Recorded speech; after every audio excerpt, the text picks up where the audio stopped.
አንዳንድ ቦታዎች ላይ አመራሮች ጭምር እየገቡ ነው። በአብዛኛው ለአማራ ህዝብ ቆረቆራለሁ አስብለታለሁ የሚለው ይገባል። ይሄ ግልጽ ነው። ምክንያቱም ትግሉ እንደተጠለፈና ሌላ አቅጣጫ እንደያዘ ህዝብ መበደያ መሳሪያ እንደሆኑ እንጂ የህዝብ ነፃ አውጪ እንዳልሆኑ ጭምር እየተረዱ እየመጡ ነው ያሉት። አማራ ፋኖ በጎጃም በበላይነት የሚመራው እንግዲህ ዘመነ ካሴ ነው። እንደ ሃይማኖት እንድ ከተባለ ሌላ ባዕድ አምልኮ ነው እንትን እያለ ያለ ምን ነው በግልጽ ምን ነው በየመድረኩ ስታያቸው ጣቱን ብታዩ ማንኛውም አባል አመራር የሚባል ደፍተራ ነው እያመለከ ያለው። ቀለበት ነው ደርድሮ የሚሄደው። ብዙ ወጣቶችን አስሞኝቷል። ጥይት የማያስመታ ተናግሮ የሚያሳምና ምናምን እንደዚህ የህዝብ መስተፋቅር እያሉ 4 ኪሎ የሚባለው ነገር በብዙ መንገድ ተሞክሯል። 2015 ላይ የካቲት 23 ያድዋ ድል በዓል በሚከበርበት ሰላማዊ ሰው መስሎ የባሉ ታዳሚ መስሎ በጣም ብዙ ሰዎች በሸኔ ስም በፋኖ ስም ተደራጅተው ቢቻል 4 ኪሎን ካልተቻለ መዘጋጃ ቤቱን መቆጣጠር አለብን ተብሎ የታሰበ እንትን ነበር። አርሶ አደሩ በዚያ ልክ ከመደገፍ አቁሙ እነሱን ወደ መግጠም እየዞረ ነው ያለው። ትክክል አይደላችሁም ወደ ማለት እየሄደ ነው። አሁን እየጠራ ነው፣ ትግሉ እየጠራ ነው። ውስጥ ላይ ያለው እዚህም እዚያም ይሄ ቀኝ ምናምን የሚባለው ውስጥ ላይ ሆኖ እዚህም እዚያም ጥቅም አካብታለሁ፣ ቤት ሰራለሁ፣ መኪና ገዛለሁ፣ ቤተሰቦች እንደዚህ ያደርጋለሁ የሚለው አካልም እየተጋለጠ ነው። ቀጣይ የሚሰሩ ሌሎች ስራዎች እንዳሉ ሆኖ ማለት ነው። አሁን እየጠራ ነው። ቤተክርስቲያን ጽላትን ያህል ነገር ከአረብ ድረስ ደላላ እየጎተቱ አመጣው። ገጠር ጥንታዊ ቤተክርስቲያን ላይ ቆፍቆፎ መጣው። ጥንታዊ የብራና መጽሐፍ የሚባለው አሉ። እነሱን ነው መግዛት የመጡ። ጥንታዊ ቤተክርስቲያን ቅርስ እየተፈለገ ነው። ቅርስ እየፈለጉ እያደኑ እያወጡ እየሸጡ ነው። አርሶ አደሩ ታዲያ ይሄን ግፍ ዝም ብሎ ተቀብሎ ይቀመጣል ወይስ ምን ይላል? ከጀዋር መሐመድ ጋር እኮ የሚነጋገር እኮ የአማራ ፋኖ በጎጃም ከፍተኛ አመራር እኮ ነው ያለው። አቅጣጫ የሚሰጠው እኮ ጀዋር መሐመድ ጋር እኮ ነው። እና ጀዋር መሐመድ ዘመነ ካሴን 4 ኪሎ አስገብቶ ነው አይደል? ተማሪዎች፣ የመንግስት ሰራተኞች እንደዚሁ ወደ መንግስት ስራቸው እየሄዱ እያለ ምንም አይነት የፖለቲካል ፍላጎትና የፖለቲካ ተሿሚ ያልሆኑትን ጭምር በዚያ ደረጃ በአሰቃቂ ሁኔታ ተገለዋል። አሁን ባንዳው ማን ነው? እዚህ ላይ እህቴን አልገልም፣ አልደፍርም፣ ማህበረሰብን አላሰቃይም፣ ሰላም ይሻላል ብዬ የመጣው ሰው ባንዳ ከተባለው ከሻቢያ ተልእኮ የሚቀበለው ከኢትዮጵያ ህዝብ የግብጽ ህዝብ ይሻለኛል፣ የግብጽ መንግስት ይሻለኛል፣ ከጎጃም አርሶ አደሮች፣ ከጎጃም ማህበረሰብ፣ ከአማራ፣ ከሸዋ፣ ከጎንደር፣ ከወሎ ማህበረሰብ ከኢትዮጵያ ህዝብ ሻቢያ ይሻለኛል የሚል ማህበረሰብ አመራር ምን ሊባል ነው ያደርጋል? አንተ ከመጣ በኋላ እንግዲህ እዛ ያለ የምታውቃቸው ሰዎች ይደውላሉ ያስባሉ። በአንተ መምጣት ምን ተሰማቸው? ምንስ ይላሉ? ነጋ መሸ በሄደበት አካባቢ ነይ በጥብጭ ነይ ደግሽ ነው እና 3 አመት ማህበረሰቡ እንደተሰቃየ እንደጠላቸው ፊት ላይ ይታወቃል እኮ። ቀስሙን ክት ነው የሚለው። በቃ በዛ በሆነ መንገድ ዳር ነው ያለው ሲያልፉ ይደነግ እና ከእንደዚህ ህዝባችን ይሄን ያለ አሰቃይተ መኖር የለብንም እያሉ ራሳቸውን አግለው ሄደዋል። አሁን ያለው ሁኔታ ደግሞ ጥሩ ነው። በአንድ ወር ውስጥ ልንገባ ነው ሲል፣ በአንድ ዓመት የኛ ዓመት ነው ልንገባ ነው ሲል እውነት መስሏቸው ሲከተሉ 3 አመት ተደፈነ። በዚህ የቀጥና ገና 3 10 አመቶችን ምን በላለን። ይሄ ሲሆን የሚጎዳው ማህበረሰባችን ነው። አቅም የሌላቸው ይሄን አዋጡ ብር አዋጡ ወይም እህል አዋጡ ተብሎ አቅም የሌላቸው ወይ ባልሆነ ነገር ደግሞ የታሰሩ ብዙ አርሶ አደሮች አሉ። አመራሩ ጥቅም ነው በጥቅም ነው የሄደው። አላማው ገንዘብ ነው። የገንዘብ ፍቅር አጥቅቶታል። አደረጃጀቱን ጓደኝነት፣ ቤተሰብ ነው በዝምድና የተደራጁ። እነዚህ አመራሮች በአንድም በሌላ መንገድ ያላንኳኩት ቤት የለም፣ ያልገደሉት የለም። እጃቸው ነው እየተቆረጠ ያለው። ሊፈጥሩ ያሰቡት ብሔራዊ አደጋም ጭምር ነበር። ብሔራዊ አደጋ ለመፍጠር ፈልገዋል። ያም ጭምር ነው ሽፍት ያደረገባቸውና አጀንዳቸው ሲታጠፍ መሬት ላይ መሬት መንካት እንደማይችል ሲረዱ በዚያ ደረጃ ህዝብንም ጭምር አስተያየት የሰጠ ህዝብ ጭምር በአዳራሽ የተገኘ ህዝብን ጭምር ማውገዝ፣ መሳደብ ለህዝብ ቁም ያለው ይያል ህዝብን መሳደብና ማውገዝ ይሄ ንዴት የፈጠረው ነው። ማህበረሰቡ መከላከያን ማን እንደሆነ እያወቀ መጣ። አሁን ተገላብጧል። ፋኖ ሲሄድ መሸሽ ተጀምሯል። መከላከያ አይደለም መከላከያ ሲሄድ መሸሽ ይቅርና ዛሬ ቤት እየወሰዱ እየደገሱ የሚያብሉበት ሁኔታ ተፈጥሯል።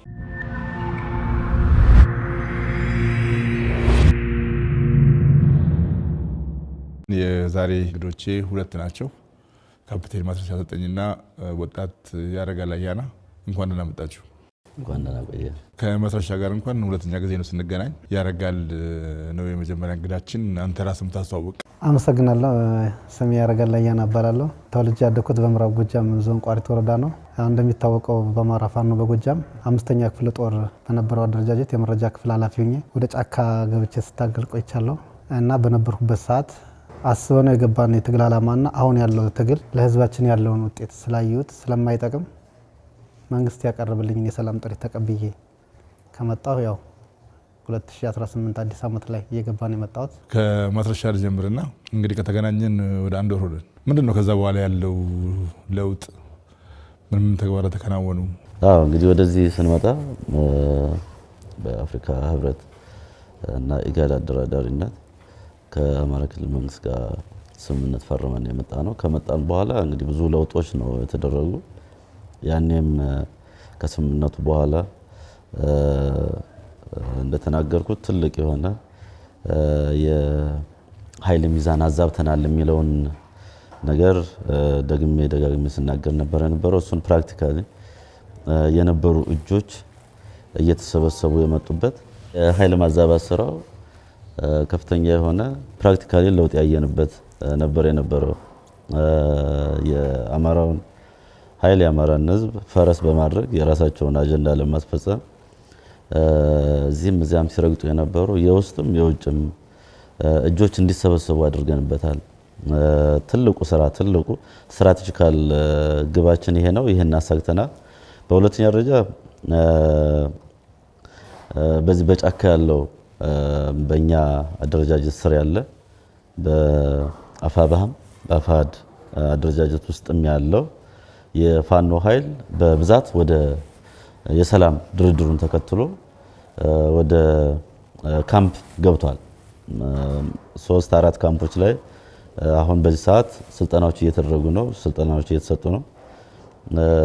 ያኛው ይሄ የገባው ለአማራ ህዝብ ቆረቆራለሁ የሚለው የሚያስበው እና የተማረው ኃይል በአብዛኛው እየገባ ነው ያለው ማለት ነው እና እዚህ አካባቢ ላይ የነበሩ ሂደቱን ለማደናቀፍም ጭምር የነበሩ አሁንም ከውስጥም ከውጭም በዚህ በሰላም ድርድሩ ስምምነቱ የተበሳጩ አካላት ወይም ይሄ ስፖይለርስ የምንላቸው አካላት ድርድሩን የውሸት ለማስመሰል መሬት እንዳይረግጥ ለማድረግ እና ሌሎች ውዥንብሮችን በመንዛት እዚያ አካባቢ ላይ ያለው በጫካ ያለው ኃይል ወደዚህ እንዳይመጣ የበኩላቸውን ጥረት አድርገው ነበር። ግን ያንን አልፎ ለህዝብ የሚቆረቆረው አካል ወደ ሰላም ስምምነቱ የመጣበት ከፍተኛ የሆነ የኃይል እንቅስቃሴ ያለበት ሁኔታ አስተውለናል ማለት ነው። ይሄ ደግሞ ተጠናክሮ የሚቀጥል ነው የሚሆነው። እንደሚታወቀው ከዚህ ከግጭቱ የሚያተርፉ የራሳቸውን ኪስ የሚያደሉ እዚህም እዚያም እየረገጡ አሉን የሚሏቸውን ጥያቄዎች በዛኛው ኃይል በኩል ለማስፈጸም የሚሞክሩ ከውስጥ ያሉ የተወሰኑ ቋጠሮች አሉ። በአብዛኛው እነሱ ቋጠሮች ላይ መንግስት በትኩረት ከሰራ አብዛኛው ኃይል አብዛኛው በሚባል ደረጃ በአጭር ጊዜ ውስጥ የዚህ የሰላም ድርድሩን ተከትሎ የሚገባበት ሁኔታ ይፈጠራል ማለት ነውና እዚህ አካባቢ ላይ ያው በትኩረት በዚህ አጋጣሚም መንግስት ከላይ ያሉ ቋጠሮችን ራሱ በሚፈልገው መንገድ መፍታት እንዲችል ከባለ ሀብት ጋር ያለ ትስስር ከፋኖ ጋር ወይም ደግሞ ዘበጫካ ካሉ ያለ ትስስር ከአክቲቪስቶች ጋር ያለ ትስስር ዩቲዩበሮች ጋር ያለ ትስስር አለ። ያንን ትስስር መቼ ምን ማድረግ እንዳለበት ያው መንግስት ነውና ስለሚያውቅ ያንን ማስተካከል ከተቻለ በአብዛኛው አመራሩ እንኳን የተልእኮ ተሸክሟል የሚባለው አመራር ሳይቀር የሰላም ስምምነታችንን ተከትሎ ይገባል ብዬ አስባለሁና ያለው ዴቨሎፕመንት በጣም ተስፋ ሰጭ ነው፣ በጣም ጥሩ ነው የሚል ግምገማ ነው ያለኝ። እሺ ወደ ማስረሻ መለሳለሁ። ያረጋል እሺ የመጣበት ሂደት ነገር መጀመሪያ እንዴት ነው ወደ ሰላም የመጣው? ምንድነው መነሻህ? እንግዲህ አብዛኛው ሰው አንድ መድረክ ላይ ስትናገር ነው የሚያውቅህ፣ ከዛ ያለፈ ብዙ መረጃ የለምና ለመምጣት የረጅም ጊዜ አጭር ጊዜ ምክንያቶች ምንድናቸው? ኦኬ ቴንክ ዩ። ያው እንድመጣ ያደረገኝ ነገር የኔ አመጣጥ እንትን ለየት የሚያደርገው እኔ መሬት ላይ ያለውን ሀቅ መሬት ላይ ያለውን እውነት አይችም የማንም ጉስጉሳ ምን ከራሴ ጋር መክሬ ነው የመጣሁት። እንደነገርኩ ከመጀመሪያው ጀምሬ ትግል ሲጀመር ጀምሬ ነው የቆየሁት። የመጣሁት 2017 እያለቀ ነው 2018 እየገባ ነው የመጣሁትና በዛ ትግል ውስጥ ሆኜ የእውነት ትግል መስሎኝ ያልሞከርኩት ያልሄዱበት መንገድ የለም። ትግሉ በጠበቅኩት ልክ አይደለም። ወለዳውን ያለበት ሁኔታ በጣም የተበላሸ ነው። የተወሰኑ ግለሰቦች መጠቀሚያ ነው። ጥያቄው የአማራ ህዝብ የሚለው ሚዲያ ላይ ነው ያለ፣ መሬት ላይ ሌላ ነገር ነው ያለ። እንድመጣ ያደረገ ብዙ ነገር አለ። ይሄ ጫካ ውስጥ ያለ ታጋይ የታጋይ ስም በጣም የሚያናድድ ደግሞ ፋኖ የሚለውን ስም ተላብሶ አማራ የሚለውን ስም ተላብሶ የሱን ጥያቄ መልሳለሁ የሚለው ከሃይማኖት አኳያ ሲታይ ከባህል አኳያ ብናየው ከታሪክ አኳያ ብናየው በጣም የሚያበላሽ ነገር ነው ያዩበት እና ለአማራ ህዝብ እንደማይመጥን ለአማራ ህዝብ ጥያቄዎች አሉት። ጥያቄ የለው ማለት አይደለም። ጥያቄው ሊመለስ የሚችለው ግን እንደዚህ ታጥቆ ጫካ ላይ ሆነን አይደለም። ይሄ እንኳን ይሆናል ብሎ የሚያስብ አካል ካለ ደግሞ እነዚህ አካሎች በፍጹም የዚህ የአማራ ህዝብ ጥያቄ ሊያስመልሱ የሚችሉ አይደሉም። ሌላ አዲስ ጥያቄ እየፈጠሩበት ነው። እንደውም በታሪኩ ገጥሞት የማያውቅ የአማራ ህዝብ ስፔሻሊ ያነበሩበት ቀጠና ጎጃም ቀጠና በጣም ችግር ውስጥ ነው ያለ እና ይሄን በምንድን ነው የሚገለጸው? አሁን ይሄን የሚያሳዩ ጉዳዮች ምንድን ናቸው? አንደኛ እነሱ የሚሉት አየር ላይ ሚዲያ ላይ እንደምታዩት የአማራ ህዝብ ጥያቄ ልናስመልስ ነው እየተባለ ያለው።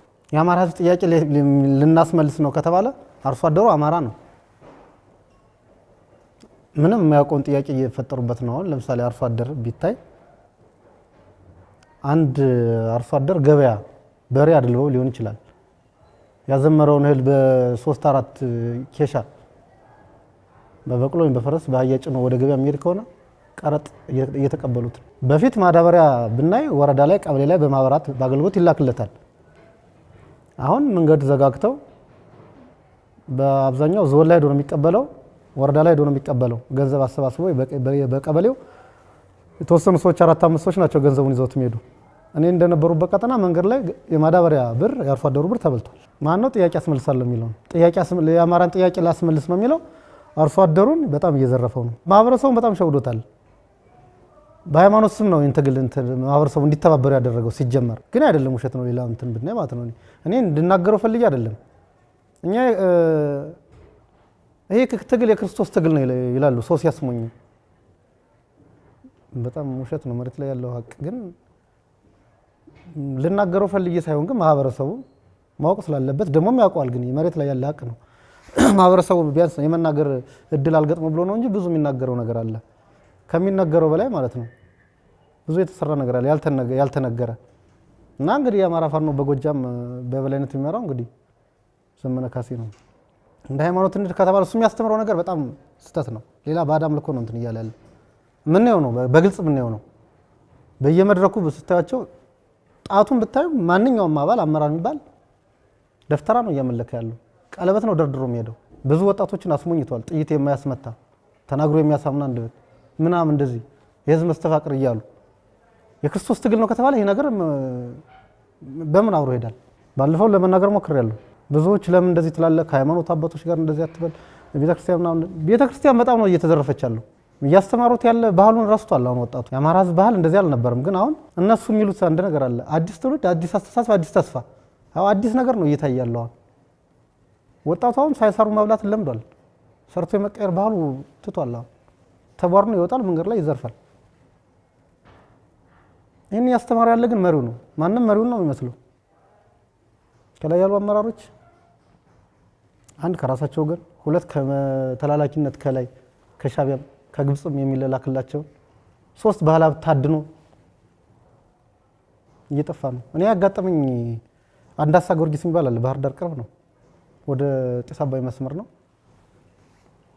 እና በዛ በኩል የሆነ ሰራ ሄደና እንዴ ብዙ ሰዎች ራሳቸውን ስተው ጻብል ገብቶ የተቀመጡ አሉ። አንድ ሰው ግን በሀብል ነው እጁም እግሩም ታስሮ፣ ምክንያቱ ሲጠይቅ ግን 118 ሚሊዮን ብር ከአካውንቱ አዝሮ ወስደውበታል። መናገር አይችልም፣ ምንም አይችልም፣ አብዷል፣ ራሱን ስቷል። ይህን የሚያደርገው አመራሮች በሙሉ ያውቁታል። ተከፍሎ ነው የበሉት፣ ተከፍሎ ነው የበሉ። አማራ ፋኖ በጎጃም ከፍተኛ አመራር ማለት ነው። የዚህ ሰውዬ ለፍቶ ጥሮ ግሮ ያመጣው ማለት ነው። ብቻ እንደ አማራ ፋኖ በጎጃም በጣም ትልቅ ግፍ አለ። በጣም ብዙ ያልተነገረ ይህን ግፍ በዋናነት እያረፈበት ያለ ማህበረሰቡ ላይ ነው፣ አርሶ አደሩ ላይ ነው።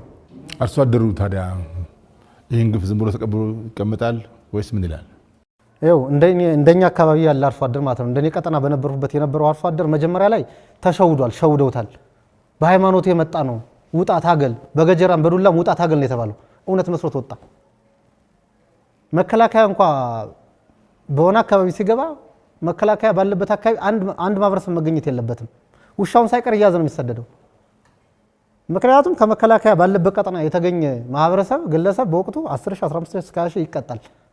መከላከያን ጠልቶን ብቻ ሳይሆን ቅጣቱንም ፈርቶ ነው። እየዋለ እያደረ ግን ሁሌ ተዋሽቶ አይኖርም እኮ ማህበረሰቡ መከላከያን ማን እንደሆነ እያወቀ መጣ። አሁን ተገላብጧል። ፋኖ ሲሄድ መሸሽ ተጀምሯል። መከላከያ አይደለም መከላከያ ሲሄድ መሸሽ ይቅርና ዛሬ እቤት እየወሰዱ እየደገሱ የሚያብሉበት ሁኔታ ተፈጥሯል። ሚዲያው ላይ ያለው ፕሮፓጋንዳ ሁሉ ማህበረሰቡ እየተረዳ ነው። ይሄ መሬት ላይ ያለ ሀቅ ነው። አሁን ጎጃም አካባቢ በሄድ መከላከያ ሲያይ የሚሮጥ የሚፈረጥጥ ጎጃም አንድም የለም። ሰንበቴውን ጽጌውን መከላከያ በአካባቢ ካለ ከሚበላው ለመከላከያ አብሮ ያበላል። ተረድቶታል። የመጀመሪያው ጉዳይ ግን ይሄ ነበር ሲባል የነበረው።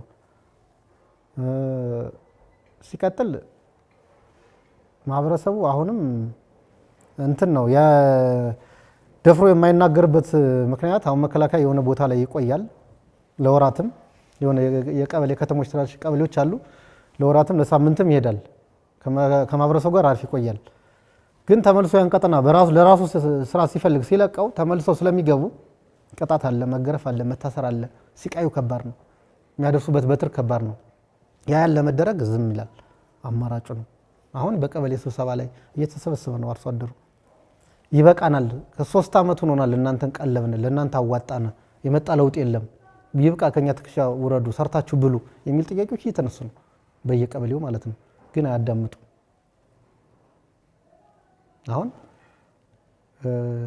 እንትን ነው ሳይሰሩ መብላት፣ ሳይሰሩ መክበር ያለ ድካም። ይሄ እንደ ፋሽን ተቆጥሯል። ለህዝብ የሚያስቡ ህዝባቸው ማሰቃየት በቃን ያሉ እየመጡ ነው። የሰላም ጥሪ እየተቀበሉ ነው። ሌሎችም ይመጣሉ። አሁን በከፍተኛ አመራር ሁኔታም ያው እንግዲህ ውስጥ የተጀመረ ነገር አለ። ጥሩ ዜና እንሰማለን ብዬ አስባለሁ። ቀጣይ ግን የማይመጡ ወንበዴዎች አሉ። መቼም አይመጡ። መንግስት የፈለገውን ነገር ምቹ ነገር ቢፈጥር የማይመጡ አሉ። እንደኛ ከፊትም ከባድ ወንጀለኛ የነበሩ ደፍረው ነው የታሰሩ፣ ባለፈው እንዳልኩት ገለው የታሰሩ አሉ። ዘርፎ የታሰሩ አሉ። አሁን ደግሞ እነሱ የክፍለ ጦር እየዛመራር ናቸው። እነዚህ ሰዎች አይመጡ። ምክንያቱም ቢመጡ እንኳ ምቹ ሁኔታ አይፈጠርላቸውም፣ ብዙ ዳለባቸው። ስለዚህ ይህን ምስኪን እንደዚህ በፕሮፓጋንዳ እየነዱ የነሱ ሽፋን፣ የነሱ ስልጣን፣ የነሱን ደህንነት ለማስጠበቅ የሚፈልጉት በጣም ብዙ ኃይል አለ። ይሄ እንዳይገባ ነው። አሁን በጣም ጎበዝ ታጋዮች ለህዝብ አስበው ሲመጡ የተለመደ ነገር አለ። በነገራችን ላይ አሁን ከዛ ከጫካ ቆይቶ ሲመጣ አመራርም ይሁን አባልም ይሁን እነሱ የሚሉት ተልኮ ነበረው ቀደምም ወይም አባላችንም አይደለም እስከማድረስ ይክዳሉ። ትግላችን እየጠራ ነው ምናምን ይላሉ። ይሄ ፕሮፓጋንዳ የነሱ የጭንቀት እንትን ነው። አባሉ እየመጣ ነው። ይሄ ነገር አለ። እንደ አማራ ፋኖ በጎጃም ብዙ ቦታ አውቃለሁ። ግፍ ተሰርቷል። ብዙ ግፍ ተሰርቷል። ባለፈው እንደተነጋገርነው እኛ ጎጃም ላይ ተቀምጠን የምንናገረው እውነት እነሱ ኡጋንዳ ወይም አሜሪካ ከባህር ማዶ ተቀምጠው ይከራከሩናል። አየር ላይ ነው የነሱ እውነት፣ አየር ላይ ነው በቃ እንትን የሚሉት። መሬት ላይ ያለው አሁን ባለፈው የገጠመኝ በጣም የሚያሳዝን ነገር ምዕራብ ጎጃም አካባቢ የጃቢጠን ህዝብ፣ የቋሪት ህዝብ፣ የነገነት አቦ ህዝብ ሁሉ ያውቃል። እናቱን በጥይት ደብድቦ ስለገደለው አመራር፣ የክፍለ ጦር አመራር እያየው ነበር። ውሸት ነው የሚል አክቲቪስት አለብኝ። ውሸት ነው አይደለም። እኔም ያዩዋቸው ነገሮች የሰማዋቸው ነገሮችም አሉ። ከሞራል አኳያ የሚያነሱ ሰዎች ሰብቻለሁ። መቼም ያው የአማራ ህዝብ የዳበረ ሞራል ባለቤት ነው፣ እሴት ባለቤት ነው እና እነዚህ ልጆች ምንም ይሁን ምን ከዚህ ህዝብ ነው የወጡትና እናቱን ገሎ የተመለሰ ሰው እንዴት ይቀበላሉ? እንዴት አብሮት ይኖራሉ? አንደኛውን ጠፍቷል ይሞራል ብሎ የሚያነሱ ሰዎች ሰምቻለሁ። ጥሩ። በነገራችን ላይ እነዚህ ሰዎች አሁን ከመሸነፍና ህዝቡ እውነቱን ያወቀባቸው ከመጣት አንጻር እግር መንገዴን ለህዝቡ ማሳወቅ የፈለኩት የሚነገረው እውነት እንደሆነ እነሱም ያውቃሉ። ግን ስንነጋገር የሆነች ነገር ነጥቀው ለመውጣት ነው የሚከተሉ። እኔ ባለፈው ያልኩት ይሄ አመራር እናቱን በ3 ጥይት ነው ደብድቦ የገደላት። የገደለበት ምክንያት እናቲቱ ደካማ ናቸው። ብዙም ከማህበረሰቡ ሲርባቸው ሲጠማቸው ጠይቀው ነው የሚበሉት። ልጃቸው አመራር ነው። የኔ እናት ለምነሽ መብላት የለብሽም እኔ የምትፈልጊውን ሰጥሻለሁ ብሎ 50 ሺህ ብር ሊሰጣት ሲል ነው። ይህን አይነት ካንተ ገንዘብ አልፈልግም፣ አንተ የምታመጣውም ከኔ የብጤዎች ነው። ስለዚህ የኔ ህዝቤ ሲርበኛ በላኛ ሲጠማኛ ያጠጣኛል። ይሄ የህዝብ ገንዘብ ነው እያስለቀስ ያመጣው የሰው ላብ ነው የሰው ደም ነው አልፈልግም ስትለው በዚህ ቃል ነው ደብድቦ የገደላት። ባለፈው ያሉ በዚህ ቃል ነው ግን በዚህ ቃል ነው ደብድቦ የገደላት ብሎ እቺ ነጥቀው በዚህ ቃል ያልከውን በዚህ ቃል ያልኩትም በዚህ ቃል ነው ብሎ በዚህ ዋሽ ምናምን ይላል። የማዳመጥ ችግርም አለባቸው አንዳንዴ እና ይሄ አመራር እናቱን ደብድቦ የገደላት ቋሪት ገነት አቦ ከተማ ላይ ነው። በወቅቱ ብዙ አባሉ ማለት ነው ይሄ የበርጌድ አመራር ነበር። የኛ መሪ ሊሆን አይችልም ብሎ ብዙ እንትን ብሏል። አይመራንም ብለው አልታዘዝም ብለው ብዙዎች ደግሞ ወደ ቤታቸው ተመልሰው ከትግል ምርቀው ነበር እና ችግር ያለበት የላኛው አመራር ነው። የላኛው አመራር ስብሰባ ተቀምጦ ሰትዮ እናቱን በዚህ ልክ ያለችውን ቃል እንዴት ወደ ሌላ ቀየሩት። በሌላ ገልብጦ አመጡና ቆራጥነት ታጋይነት እንደዚህ ሰው ነው እንደዚህ ነው አመራርነት እንደዚህ ነው። እናቱን የገደለበት ምክንያት እኛ ባለን መረጃ ከመከላከያ ተልኮ ተቀብላ መጣ መድኃኒት ሰጣ አብልታ ልገለው ነበር። ስለዚህ ትግል መራር ነው ይሄን ቆራጥ ነው ብለው የበለጠ አሞገሱት አመራሮቹ። አሁን ማን ይሙት እናት ልጇን ለመግደል ይሄ አይደለም እውነቱ።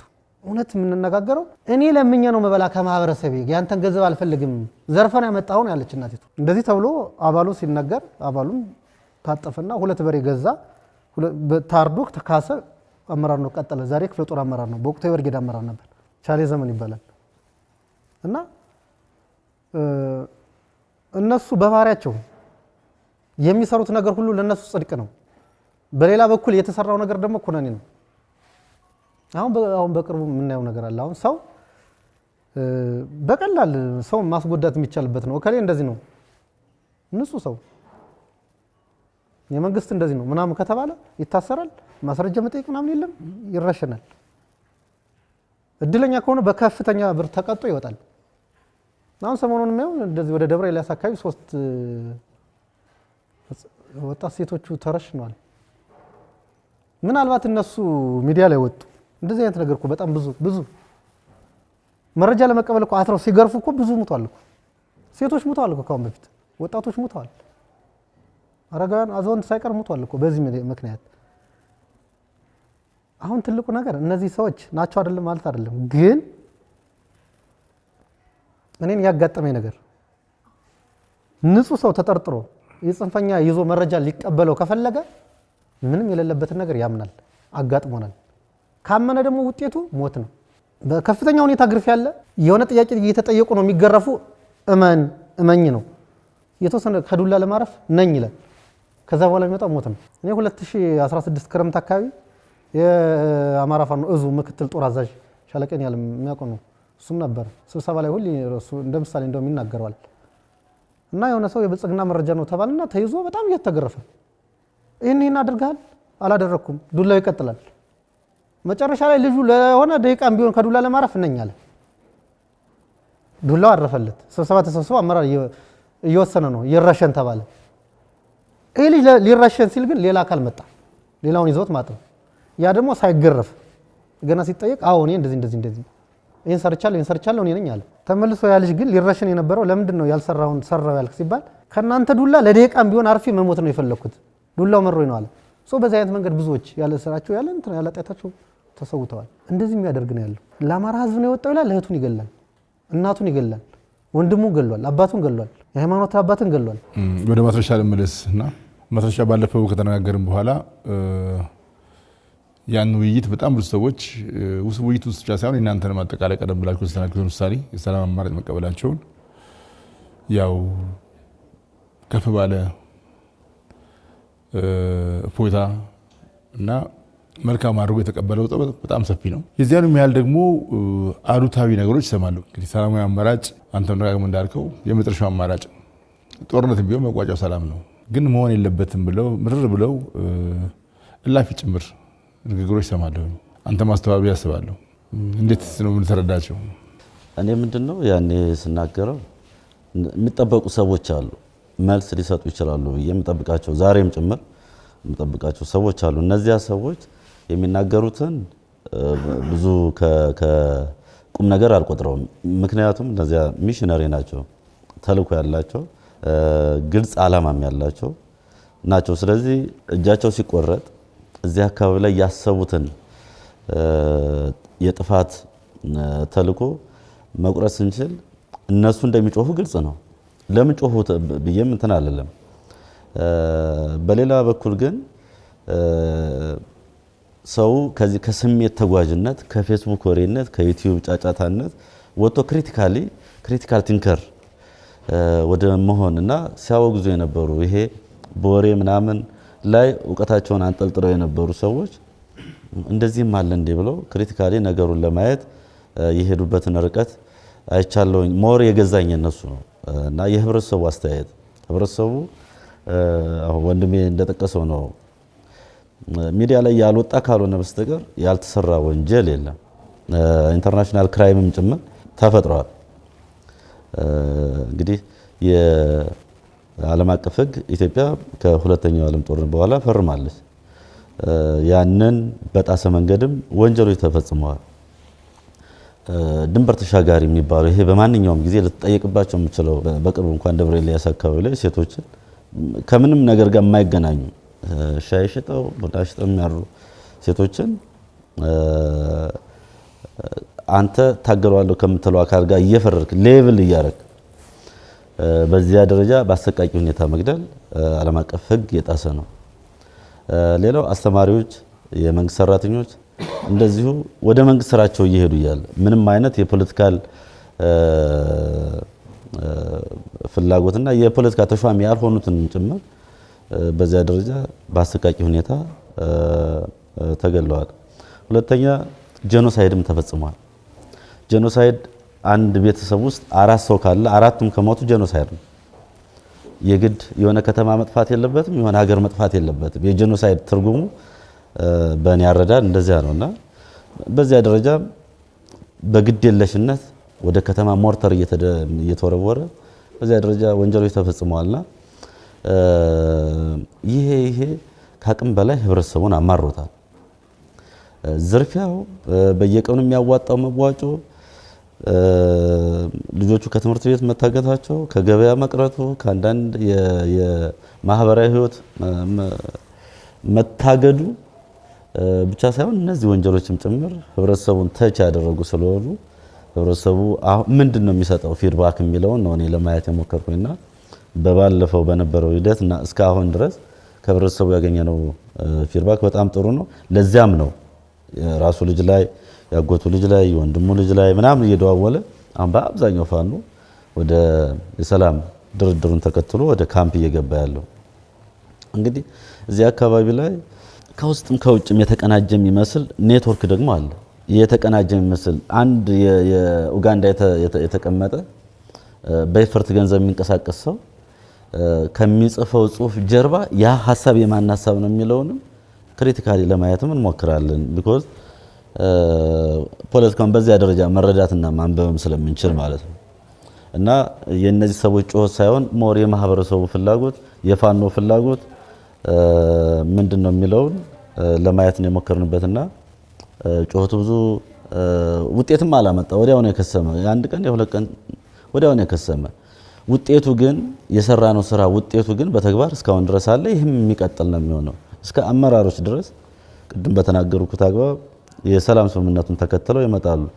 ከዚህ ውጭ የሚሆኑ ከሰላም ስምምነቱ ውጭ የሚሆኑና አሁንም በስድብ የሚቀጥሉ በማውገዝ የሚቀጥሉ በመንጫጫት የሚቀጥሉ የተወሰኑ ግለሰቦች ይኖራሉ። እነዚያ መጨረሻ ላይ ራሱ ህብረተሰቡና ከውስጥ ሲደግፋቸው ያለው አካልም ጭምር ራሱ የሚያጠፋቸው ይሆናሉ ብዬ አስባለሁ። እዚህ አካባቢ ላይ በባለፈው ከዚህ ከሻቢያ ጋር በተገናኘ ገንዘብ ተከፋዮች አሉ ብያለሁ። ተከፋዮች አሉ። አንድ ሰው ሁለት ሰው ምናምን ሊባል ይችላል በማስረጃ ላይ ያለውን፣ ግን ከዚያም በላይ ሂድን በሆነ መንገድ የስትራቴጂካል አሊያንስ ፈጥረው በውስጥ የመደጋገፍ አይነት ኔትወርክ ደግሞ ያለ ይመስላል። ዶቶች ስታገጣጥማቸው ለምሳሌ ኡጋንዳ አካባቢ ያለ አሜሪካ አካባቢ ያሉ ሰዎች የሚጽፉትና እዚህ አካባቢ መንግስት መዋቅር ውስጥ ያሉ በተለይ የሰላም ስምምነቱን የማይፈልጉ የማይደግፉ እና አጠቃላይ እዚያ አማራ ክልል ላይ ያለው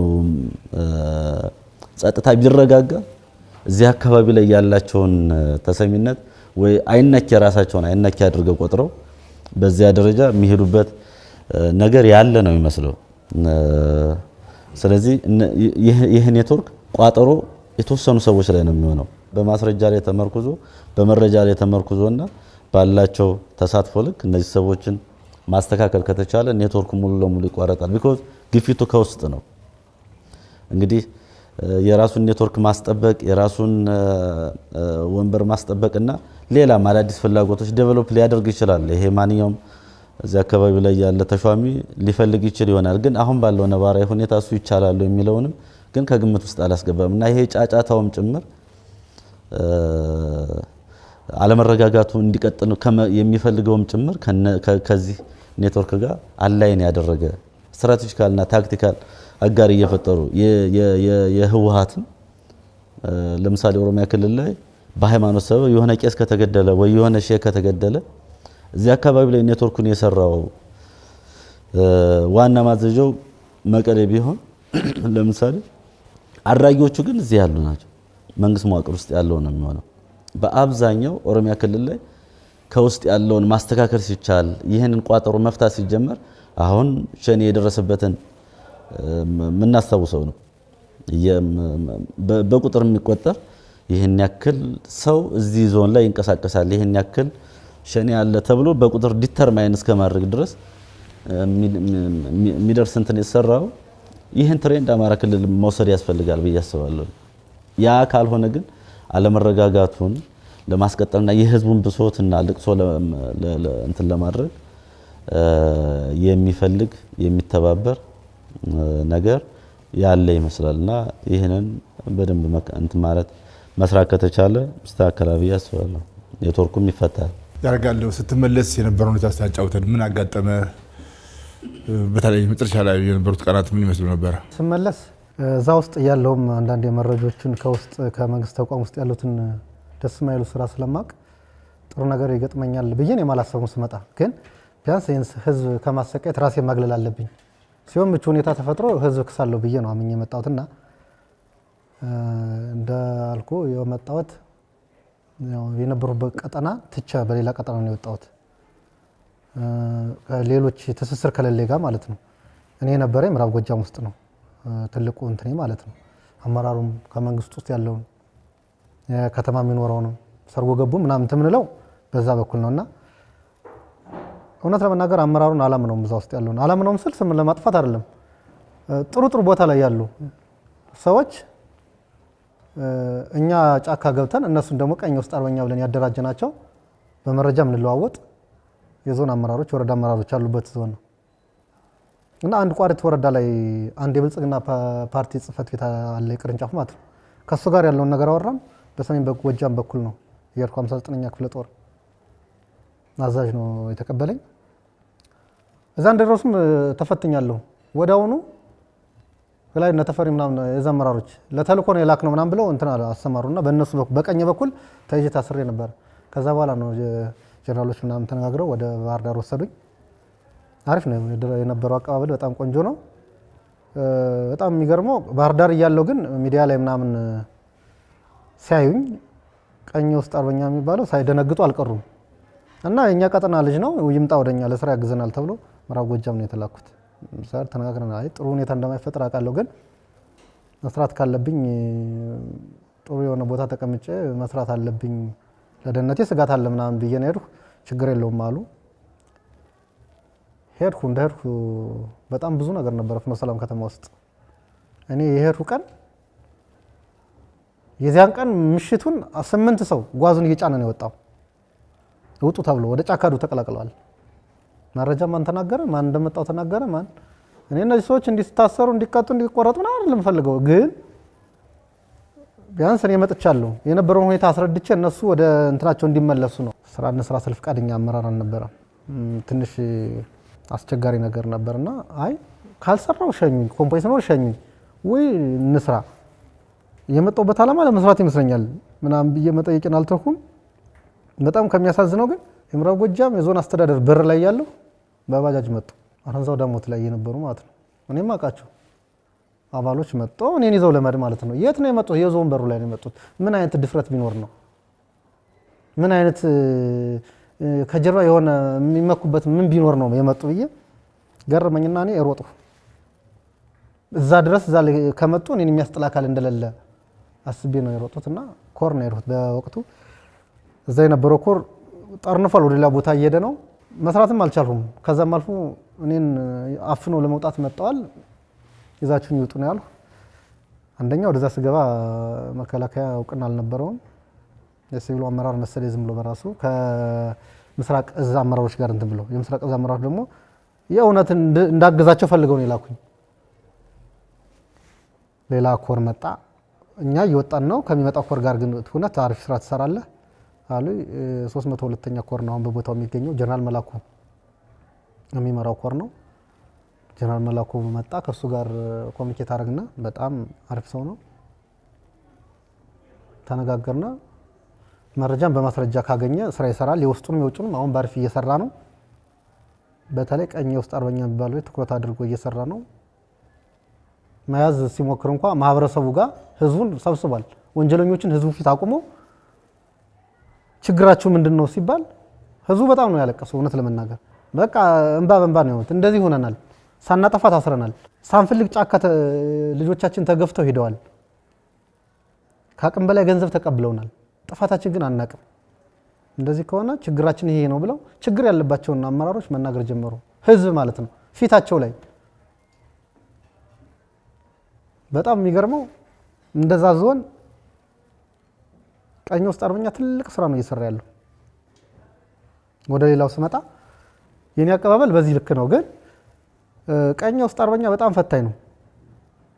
እኔ እየተናገርኩ ያለ እንደነበሩበት ቀጠና ነው፣ ግን እንዳጠቃላይ በሌሎችም ይሄ ነገር ስላለ መንግስት ትኩረት ሰጥቶት ቢመለከተው ብዬ የማስበው ነው። ጀነራል መላኩ ህዝቡን ሰብስቦ አመራሮች ችግር ያለባቸው አመራሮች ከተነገሩ በኋላ እነዛ አመራሮች ደግሞ በወቅቱ ኮሚኒኬት ስለነበረን እኔም በጥሩ ሁኔታ አያዩኝም እና የቋሪት ወረዳ አስተዳዳሪ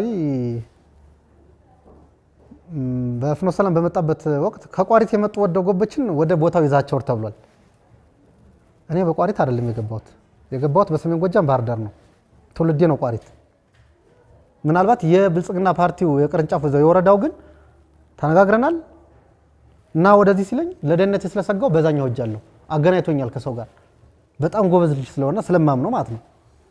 በዛ በኩል ነው ሄድኩና ወደ ቋሪት ይዛቸው ተባለና ሁላችን ሰበሰብን።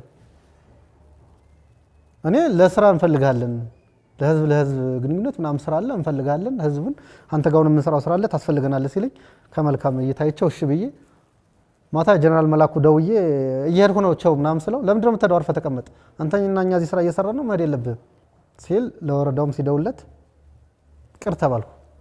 አይ ጀነራሉ ደውሎ እንዳትወስደው ምናምን ብሎኛል ብሎ ሲደውለት የዞን አመራሩ ማለት ነው ባሱ ከሱ ከቀረማተው ለምን ሌሎች ሄዳሉ ተዋቸዋለሁ። እኔ ለስራ ከተፈለኩ እኔ ከቀረው ሌሎቹ ለምን ይቀራሉ? በወቅቱ ቋሪት እጄ ቢሆን የተዘጋጀልኝ ነገር መጥፎ ነበር ለኔ። እስከዚህ ንርቀት ሄደዋል። ሁለተኛ እዛ ዞኑ ላይ የዞን አመራር ተብየው ብቻውን አይደለም ሌሎችም ሳይነጋገሩ አልቀረም። ግን እኔን ያናገረኝ ከገንዛ ቢሮ ወስዶ ነው። ይሄ ክልል ይሄ ዞን ላንተ ስለማይሆን አንተ ለህዝብ ትጠቅማለህ ያዘነ መስሎ ማለት ነው እና ጥሩ ስራ ሰርታል 1 ሚሊዮን ብር ስጦታ ሽልማት ነገር እንስጥና ክልሉ ለቀውጣ ነው ያለኝ። ዞኑን ደግሞ አይደለም ያለው ክልሉ ለቀውጣ ነው ያለኝ። ባለፈው መድረክ ላይ ምዛ ተናግሬዋለሁ። በጣም በሚያሳዝን ሁኔታ አሁን በሰዓት እኔ 1 ሚሊዮን ብር እንዲሸለም የሚያደርገኝ ነገር ምን አለ? ምክንያቱ ምንድነው ስለው አይ የሆነ ሚዲያ ላይ የተናል ህዝቡም ተቀባይነት ስላለ አያሰሩም ሄድ ምናምን አለኝ። አያሰሩም ከሚለው መካከል ግን የሚያሰራ አንድ እሱ ነው። እኔ በጫካ እሱ በዚህ ነው እሱ ቀኝ ውስጥ አርበኛ ኃላፊ ነው፣ እኔ ደግሞ እዚያ ክፍለ ጦር ኃላፊ ነው። በመረጃ ሁለታችን እንገናኛለን እየተዋወቅነ። በዚህ ልክ ደግሞ ድጋሚ እኔ ሊሸውድ ሞከረ። ፈቃደኛ አልነበርኩም፣ አልሄድኩም። ደጅ ጠናው ቆየሁ። ዛሬ እዚህ ላይ ደርሻለሁ።